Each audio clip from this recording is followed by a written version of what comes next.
Hi, it's the Team Talk. I'm Josh Sexton. Arne Slot has just held his pre-Manchester City press conference, and joining me to react to that are Neil Dockin and Kieran Molyneux. We're going to go straight into the manager, talking about excuses. There's no excuses with this football team.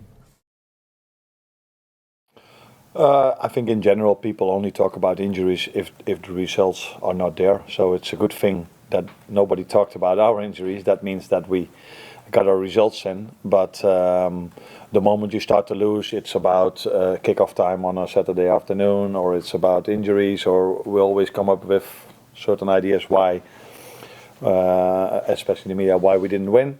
But 9 out of 10 times it's about the quality of the players from the other team or their game plan.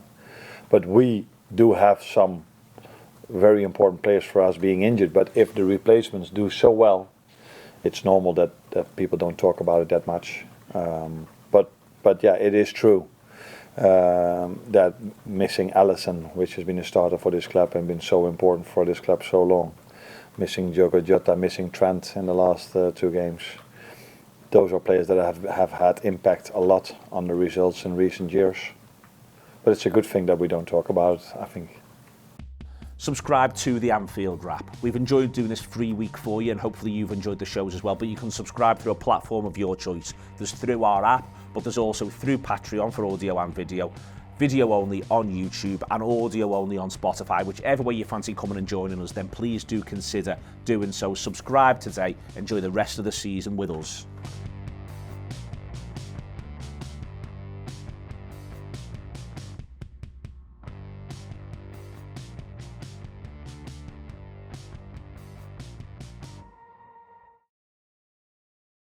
Yeah, Keo, I love this answer from the gaffer, to be honest, because I think Jurgen Klopp has come up with reasons for Liverpool. Even when they've won games, things like in the past 4, he's talked about wind and fans have jumped on it. He's talked about length of grass and fans have jumped on it. There's been sort of all sorts, even when Liverpool are winning. But I think the reason I like this so much from the manager is you've got City fans, Arsenal fans, even Madrid coming out from the other night and sort of crying it in because of all their injuries. And the manager rightly says you only talk about that stuff when your team's not doing well, and he's pleased that he doesn't have to talk about it in a Liverpool sense now, because we are. I think I'm pleased as well, to be honest, because we have had injuries. Exactly, we have, and I've said this about pundits in recent weeks and the way they've talked about Arsenal's injuries and City's injuries, but we've got our main striker out. You know what I mean?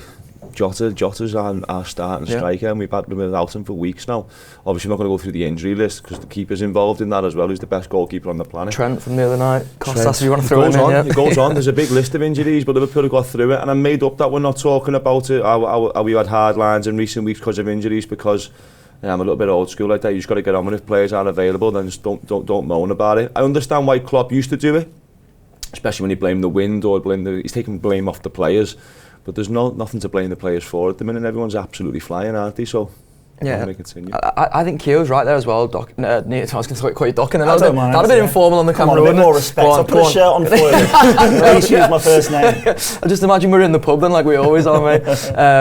I think Keo's right to mention that it feels like the pundits, because I've not seen any Madrid fans, or at least the ones that I sort of spoke to since the game as well. I was actually out with George Trads, mate. I don't know if you met him in the oh yeah, briefly I did, yeah. And he was saying listen, there are injuries, but it's the reason you build a big squad. In Madrid, you have a big squad, and I thought still first half they were brilliant in that game, and you can see the quality of so many of those players. I think it's actually what it speaks to in City and Arsenal's case, the fact that City is a squad that looks depleted from what it was on recent years. Even at full strength, they've got basically kids on the bench there, and then in Arsenal's case, I honestly don't know where I lie on Arsenal, because I think they look like they've got a hefty squad, but then you take someone like Martin Odegaard out for example, and suddenly it looks like it's all falling apart. But I mean, as I think Slot said, if a star man, if a key player is out, then anyone's going to feel that impact. So obviously if Odegaard or Saka are out, Arsenal aren't going to be the side, because they're 2 of the best players in the world. Yeah.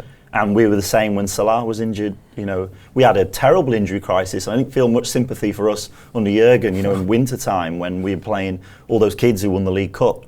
Everyone was coming in for us. You do have to get on with it. I do think that Real Madrid, their fans and their players were quite gracious the way they spoke after the defeat. And, if you're a squad player at Real Madrid, you're one of the best footballers on the planet. If you're a reserve at Real Madrid, you're still an elite footballer, the best of the best. And when they're starting line-up, I mean, the exception in attack, obviously they were a bit weakened with no Rodrigo and Vinicius, that's serious. But that midfield still, Camavinga, Bellingham and Modric. Yeah. I mean, it doesn't get the sort of players they're able to field. And we have had key absences. I mean, Trent Alexander-Arnold is the heartbeat of so much we've done creatively over the last few years. He's been the catalyst for so much of our attacks.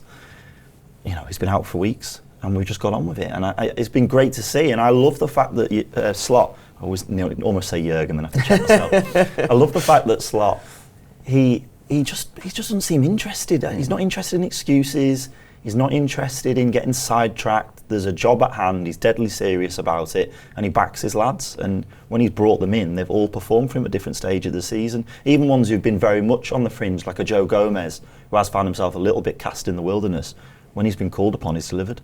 Yeah, and I think that's like part of that is obviously a testament to the players, Keo, and their mentality in terms of, you know, stepping up when the moment sort of calls. But, you know, for the manager as well, like we've all sort of talked about and I guess like overanalyzed to an extent in the summer how much more, you know, of a fitness thing there was going to be with Slot. His fitness record, his previous club was sensational really, and I think we were all looking forward to that being the case more this season. And listen, there's still going to be injuries because of the amount of football games, but I love that he has dealt with things a little bit more sort of proactively and you know, got ahead of any fitness issues, like easing lads back into contention. Like Harvey Elliott's been on 2 benches as an unused sub now. Trent was an unused sub the other night. But then also, like, it's testament to him for having these players ready that when the moment does call, you step up then.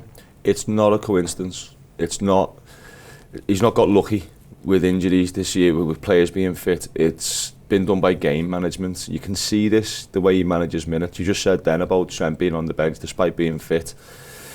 There's been a question around the goalkeeper and whether he's 100% fit and whether he comes back in on Sunday. We'll get onto that in a little bit, but we have seen a lot of injuries at Liverpool over the years, and it's probably down to our playing style under Klopp, with it being so end-to-end. You know, we could go down last year and chase the game for 95 minutes of full pelt, and even if you get the result, you're absolutely cream crackered at the end of it. Whereas Liverpool now, goal up, 2 goals up against Real Madrid, and it becomes a training exercise, and we start knocking the ball around and start thinking about the games we've got at the weekend and exerting energy and stuff like that. So it's not by chance. It's been done purposely by Slot, and he's managing it really, really well, in my opinion. The goalkeeper's a big one for me, because every time Alisson's come back from an injury, he's either got re-injured or had a bit of a shaky game. So if he's sat at 100% now, it's a really tough one on Sunday, because I would be more inclined to leave Kelleher in, but he's been quite open about the fact that when Alisson is fit, he's his goalkeeper. So that's a test for Slot on Sunday in this department in terms of managing minutes and managing people back. If he goes Alisson and Alisson ends up pulling up or has a bit of a nightmare, he wouldn't have a 100% record on this, but I personally would leave Kelleher in for the weekend and put him back in for Newcastle. Absolutely. We'll see what the manager thinks of Quavian Kelleher and how he has stepped up to the moment, as so many others have this season. Here he is. I'm expecting every player that he wants to be the number one, so not only in the goalkeeper position, in every position. And it's always up to the player if he can accept his role. But at this moment, Quav has accepted his role from the start of the season till now in a great manner, when he didn't play, but also when he did play. So it's far too early to talk about what can happen next season. I want every player that they want to play every game. Would be completely wrong if he would have come over to me and said, I like it that I'm on the bench today. So that's completely normal with him and all the others. And but then it's always about the attitude if you don't play, and that has been outstanding. For example, from Lucho and Maka last Sunday when they weren't selected in the first 11, and then they come in really strong. Yesterday I saw the same again with Dominic Szoboszlai and Cody Kakpo. So they should have the eagerness to play, but if they don't, they have to act in a normal way, and that's what they all do at the moment. It's John Givens from the Anfield Wrap with a quick interjection to let you know a little bit more about a fantastic offer at the moment at Anfield with LFC Tours. Now, if you've not been to the Anfield on a non-match day for a while, you've not done one of the stadium tours for a while, or you don't know about the full range of activities they have at the moment, then this is a fantastic opportunity to have a look into it and also save yourself some money, because there's loads going on a non-match day. There's the classic stadium tour, of course, that is always being developed, and that includes the newly designed designed LFC museum, which is absolutely brilliant. You can even abseil from Anfield if you want at the moment, and there's Legends, Q&As and ultimate Anfield experiences as well. And until December the 2nd, you can get money off, and it's a really good discount as well. It is 30% off the Classic Stadium Tour. That includes the museum as well, with the code Black Friday 30. So that is Black Friday 30 when you're booking. You can either book a particular date, or you can get a gift voucher from that as well, and you get 30% off. Or if you want to do something a little bit more special, there is the Legends Q&As. So after the stadium tour, you'll hear from a legend who's played and won trophies, I'm sure, for Liverpool Football Club, just to hear a little bit more from them, and maybe a chance to ask a question there yourself as well. Or there's the Anfield experience, or the ultimate LFC experience as well. They are really special. I've been lucky enough to go on one of those, and it makes you feel like an absolute VIP, and maybe a Liverpool player yourself. Or also there's the Anfield abseil, so if you're brave and you want to tackle that, there is that as well. So if you can see yourself abseiling from the top of the main stand, why not get stuck in? Because at the moment you've got 20% off all of those with the code Black Friday 20. Like I said before, you can book for a specific date, or you can get a gift voucher for yourself or a family member for Christmas as well. So get ahead for Christmas with LFC Tours. If you're interested in finding out more about those experiences, or you want to book, you just need to go to lfc.tv/tours. That's lfc.tv/tours and get stuck in. Yeah, Neil, I've been so impressed by Kieran in every sense this season. It's got to the point now where my confidence in him is at a level where Mbappe steps up to take that penalty of the night, and I almost felt stood in the cop. I was looking at Kelleher and being I think you're going to save this penalty. Filling this goal, wasn't he? Bouncing on his toes, making the goal. And you've looked at Kelleher in the past, and in terms of physical stature, I mean, we're used to looking at Alisson in a goal, which seems like an unfair comparison for any other bloke on earth, to be honest, with the sheer amount of masculinity that exudes out of Alisson Becker. But you look at Kelleher in that goal sometimes, and you do think he looks sort of slight compared to somebody like Alisson. But then in that goal of the night, I just thought he looked 10 feet tall, and I think it's such a testament to him again, and how he's stepped up when the opportunity has presented itself. Yeah, he's a genuine penalty expert, isn't he, Kelleher? I mean, taking them as well. He said on the post-match show, taking them, saving them. He doesn't mind. Wembley to win a cup. I mean, he's won a couple of shootouts for us, and he's saved 3 in a week there, which is astonishing. As Mbappe stepped up, I thought Kelleher's going to save this. Yeah. And I can't remember that many times I have that feeling. I mean, I think Mo's going to miss every time he steps up, so I don't know why. So you might have willed that one, yeah. So yeah, maybe if I just keep on thinking one thing over and over, eventually I'll be right. But no, I did think Kelleher was going to save it. He has impressed me so much. I think it's easy to forget that in the summer, he's talking very publicly about wanting to leave the club. And it was the first time in a while that maybe a little bit of disquiet from our dressing room. It's been very rare in the Jurgen era that we've had any sort of dissenting voices, anyone speaking out in the press, anyone publicly saying they're not happy, with their lot. But I think with Kelleher, it was the one position in the squad where you understand it, where the fans were sympathetic, because he's had a great Liverpool career. As I said at the time, if he left tomorrow, he leaves a legend for what he's done, for what he's won. He's got his spot on the wall, hasn't he? All the other goalkeepers have won trophies for Liverpool. So it was understandable that he wanted to move on, but then the move doesn't materialise, and you've got to be so impressed with his professionalism and for getting his head back down and thinking, I might not get a chance here. And the life of a number 2 goalie, where you're training every week, you're going through all the preparation, all the rituals, everything, knowing that you might not even get a kick at the weekend. It's got to be so hard. But he's come into the team, and again, he's really impressed. There's been a couple of goals maybe where I thought, would Alisson have done better? But we're talking about the best goalkeeper in the world, as you said earlier, maybe the one at Arsenal, where I thought, would Alisson maybe have come off his line a little quicker? Yeah. But that's sometimes, I think, not even fair to Kelleher. I think it's just because... It's almost like nitpicking. Yeah, and it's just because Alisson's at such a level, isn't it? I think overall, Kelleher can be really, really pleased with himself, and he... undoubtedly, I think, has shown that he's good enough to be a goalkeeper at this level. Whether he can play for a top 6 team consistently, I don't know. I'm not an expert on goalkeepers, I wouldn't pretend to be. But I certainly look across the division, and I think there's a lot of teams that could do worse than have him in the sticks. It's such a tough one for Liverpool, though, with the position they're in now, because he is playing games. He played 30-odd games last year. He's playing games this year. We've signed a keeper who... I guarantee he's not going to be good as him, because no one's as good as Kelleher apart from Alisson. So Liverpool have got a situation on them, because we all want to keep him. I think every Liverpool fan knows that there'll be a date where Alisson goes, and it might be 12 months' time, it might be 18 months' time, or even 2 years' time. But when he goes, I think everyone would say we want Kelleher to take his place. So I think Liverpool have a bit of a situation on their hands where can they convince Kelleher to stay as a number 2? Do you offer him a new contract and say you're a cup goalie, and that includes Champions Leagues, our Champions League keeper? Is there something like that we can do where we keep the player happy, knowing that when Alisson does go, that he steps in? Because I personally would only pick Kelleher after Alisson. And by the way, like again, I'll come back to you on this, Keo, because that's testament, I think, to Kelleher himself. Like Docker mentions there that in the summer we were looking at it, and he was coming out in public talking about wanting to leave. We go and sign another fella who were basically signalling to Kelleher that, like, this is your last season at the club. We're going to find this new club for you next season. It's going to be Alisson and Mamardashvili going forward. And then suddenly you're looking at it now, and like even in what you're doing there, like I've done that so many times, where you're like, how can we find a way to keep this gem of a goalkeeper?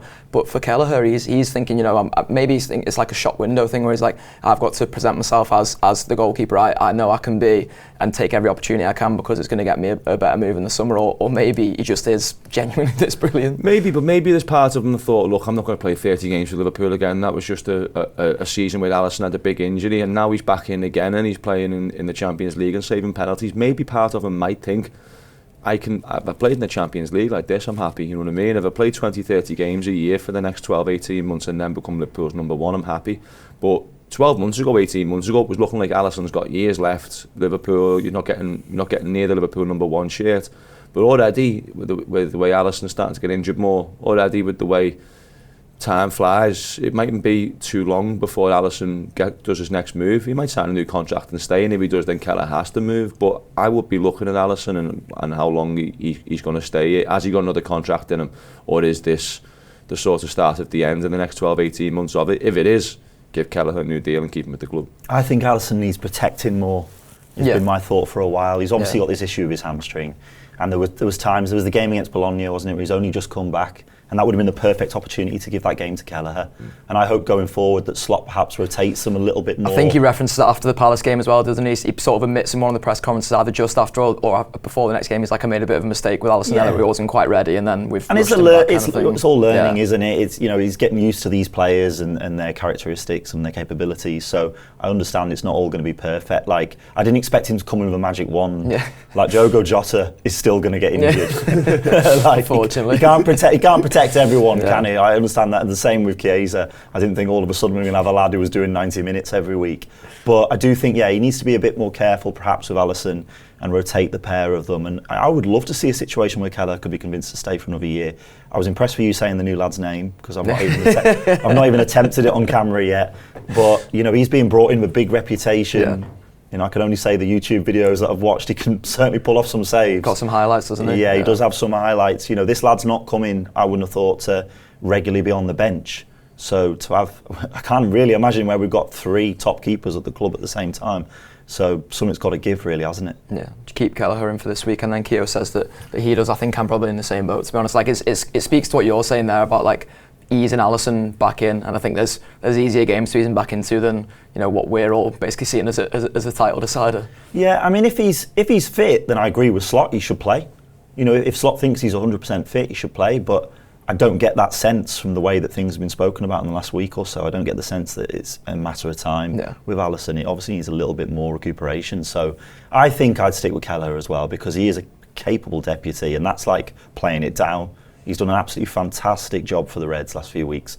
And as others have said, if we do get the dreams we're hoping of next May, then he'll be able to say I've been a big part of that. Yeah, in terms of the back four then, Keo, this is probably where the most selection headaches are presents themselves with the injuries that happened in the week, and I wonder whether that's why the manager does his press conference yesterday. I've not even referenced the fact that it was 3 p.m. yesterday. We were recording this at 10 a.m. on the Friday.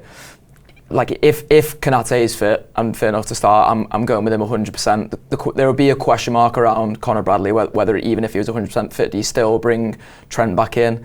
I think I'm probably of the mind that it's one of the two, and if it is one of the two, assuming that they are both fit, then I'm going Konate and I'm bringing Trent back in.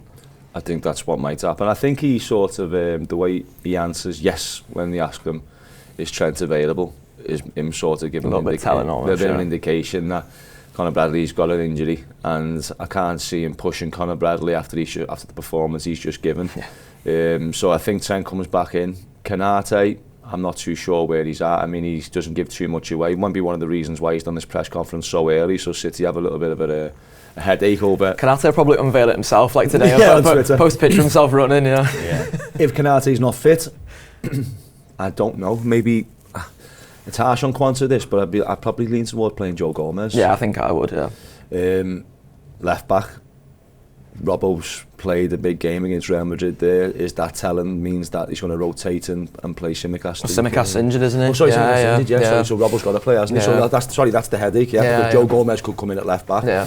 So, I mean, it doesn't sound too clever, does it, bringing Trent back in from an injury and then playing Quansah at centre half and then Joe Gomez at left back? That seems too makeshift, so I think you might see Robbo play again at left back with Gomez and Virgil and then Trent back in. And this is where I think he does have the big decisions to make, really, Neil, because like if I'm Erling Haaland going into this, I mentioned this on the free show yesterday. I mean, all the shows are free this week. I should have referenced that on the video as well, but it feels like if you're looking at it and you're Erling Haaland, like if Jarell Quansah's starting in that back four, you're suddenly relishing that a lot more than the idea of even playing against Joe Gomez, never mind Ibrahim Konate. And then I think I would be of the mind to start Robbo again based on what Keo was saying there. Like if Kostas is injured, then you don't sort of risk playing Gomez there out of position to technically to an extent.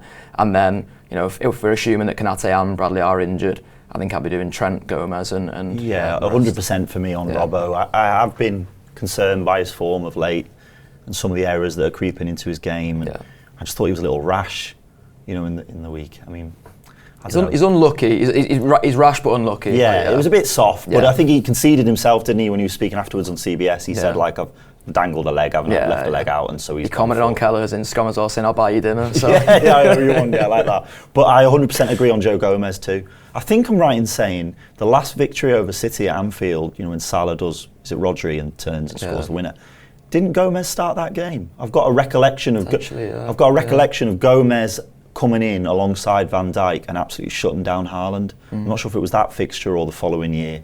Time's passed. but definitely I remember Gomez coming in and having a great game against Erling Haaland. And I think I have been a bit disappointed in the use of Joe. That's one of the only mild criticisms you could possibly have. And don't get me wrong, it's the manager's prerogative and he's proven right week after week. But I would like to see him involved when he can be Gomez, because I just think he offers loads. I really do. So versatile. He's still got that pace, which is important, I think, and that's an aspect of Quansah's game that I think is lacking. There's not a lot you can do about that. If you're not fast, you're not fast. I certainly know that. So, I'd be keen for Joe to be the one who comes in, but I think we're all just hoping it's Abu, and he'll post some sort of anime or little clip later on showing that he's fully charged and powered up for the weekend. And I guess the only other selection headaches really then, Keo, become, the Szoboszlai and Jones thing, which seems to be ongoing. I think I'd probably be leaning towards Jones again for the performance in the week. There's the sort of Gakpo and Nunez or Diaz sort of triumvirate which way you go on that. I feel like given the scale of that Real Madrid performance and given no disrespect to any of the fixtures that are coming up after City, but given what is on the line here this weekend, I think I'm probably just tempted to go again with the rest of the team. I'm with you, but I'm not sure the manager is. I've got a little feeling that we might start the game on Sunday the way we finished it on Wednesday. Right. I wouldn't personally. I think Jones is absolutely flying, and that midfield on Wednesday night against Real Madrid was awesome, absolutely awesome. And I think when you're playing against Modric and Camavinga and players like that, and you can do that, going to play a wounded City side, I mean, I think we can really, really dominate them. McAllister was brilliant the other night, absolutely brilliant, and I think he's world class. And when you start doing it against teams like Real Madrid in the Champions League like that, you can say it. So I'd probably stay with the Gravenberch, Jones and McAllister, but I don't know where the manager sits and where he sits tactically, whether he wants the legs of Szoboszlai in there. Up front, I think he might go with Gakpo just because Newcastle and Everton's got Nunez written all over it. So I will go with Gakpo, Diaz and Salah. Any surprises for you, Neil? Yeah, in the midfield, I could see him selecting Szoboszlai. Right. Even if it's for an hour. You've got to remember, an hour or so, and then you get 40 minutes of Jones off the bench. I do think Jones was absolutely sensational midweek. I agree with every word you've said there. But I just think it might be a bit of a fight on Sunday, a bit of a dogfight. I can see it being a bit of a pig of a game. And I just think Szoboszlai's energy, his running, is hassling. we left a lot on the pitch, didn't we? Yeah. The other night. So more than we wanted to. Yeah, I think so. I agree. So I think there's a chance Szoboszlai starts. In terms of the front three, I mean, I'd be picking Luis Diaz all day, every day, personally. But again, he has rotated him and Gakpo. He's obviously got faith in Cozy, but I just think Luis Diaz, the shift he puts in, the sheer shift he puts in, the way he carries the ball, the pressure he leaves on the defence, I want to see him start in that game. For me, it'd be him, Darwin and Salah. Because it's a strange situation, this, isn't it? Being with this lead that we've got, where they're the ones that need the victory, where a draw isn't really a bad result. If anything, it's a decent result for the Reds. So, yeah. But I think the last couple of seasons, we've had opportunities to beat City, and we've not been able to do it. And at the end of the season, we've counted the cost of those points. That's where I'm at with it. Yeah. Exactly we've counted the cost of those points, and Arsenal have been the exact same, haven't they? Arsenal last year, they were so pleased with their draw, their plucky draw, weren't they, at the Etihad, and then cost them the title. You know, and we've been in situations with City. I always think the one where we go 2-1, is it where Salah scores the wonder goal? Yeah, we go 2-1, yeah. and then De Bruyne gets that deflected equaliser like 5 minutes later. Gutted, aren't you? Yeah. And they're you know, City, like, they're so good. They are so good. I know they're on this terrible run. I know all the data suggests this isn't just a blip. This is a genuine run of poor form with issues across their side. But I'm not expecting anything but them coming and really giving a good account of themselves. But if we were able to get 3 points, if we were able to effectively write them out of the title race at the start of December, what a day that'd be! What an impetus! You know, what a launch pad it would then give us for this tough period coming forward. You know, really galvanise us. And I'm also keen. You know, everyone's talking about 11 points on City, but I want to maintain the 9 points on Arsenal. Yeah.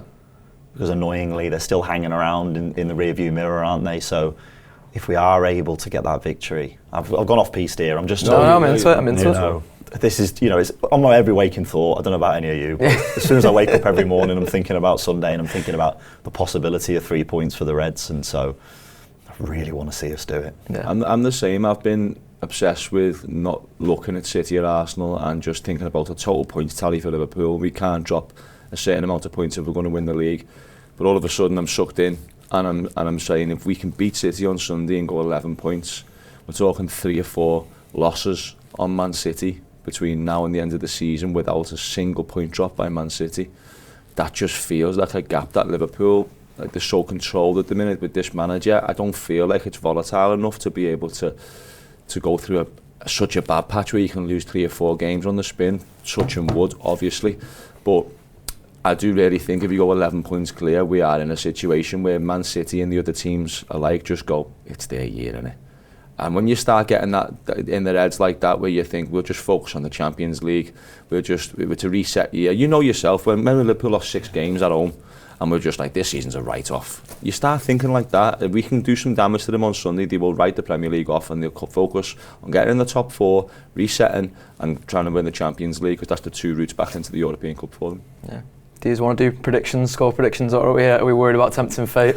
I just think it's like, I'm the same as you, Neil. I think it's such a huge one. Like, I'm basically already picturing the greatest night out of my life, and I'm also picturing me going home with my tail between my legs a little bit. And listen, like a loss to me is a little bit unthinkable. A draw, like you said, would not be a bad result. I'm a little bit worried about what a draw would mean if Arsenal have got their win, but otherwise I'm looking at it and thinking, Liverpool have got so much to possibly gain here. Yeah, I mean, I'm never going to predict Liverpool to lose at Anfield. Yeah. Pep Guardiola still yet to win at Anfield with fans in the ground, never has. I can't see City coming and getting 3 points at the weekend, and again, maybe tempting fate, but they do have the quality to hurt us. No. So I'm, in no way do I think this is going to be some 3-4 goal rout. I think he's going to shut the game down. I think it's going to be very tense. With not a lot happening probably for long periods is the way I envisage the game going. A sort of tactical game that some people enjoy, not for me. I just want to see the Reds win comfortably so I can start enjoying myself.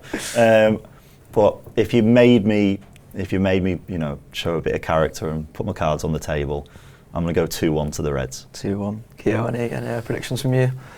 I'm with the manager with this one. I think that City are getting a little bit, being a little bit too harsh on City in terms of how bad they've been, because he talks about the Brighton game and how they could have 2 or 3 in the first half. He talks about the Tottenham game where they could be 2 or 3-0 up. they are capsizing the points in games, but they're also looking like they can hurt teams. If they go 3-0 up against Feyenoord, they still got 3 goals. I know they collapse, but they've still got capabilities of scoring. However, I don't think Man City are looking at this fixture thinking we can come and score 2 or 3 at Anfield. I think they're going to be very, very conservative. I think they'll let Liverpool have the ball and knock it around. I don't think they're going to come out as much. I think there might be a little spell around 70 minutes where they throw 10 minutes at Liverpool to try and get something. So I'm with you. I don't think it's a big scoring game at all. But the way Liverpool are playing at the minute, you've got to have the confidence. There's goals in the team. The midfield looks fantastic. The defence are keeping them out. Let's go 2-0 Liverpool. 2-0 Liverpool, absolutely love it. From Kieran, I'm going to love it if we beat them at the weekend as well. It's a huge one. It could set up the greatest night out of all of our lives as we head into another December in Liverpool. Just fucking win, Reds.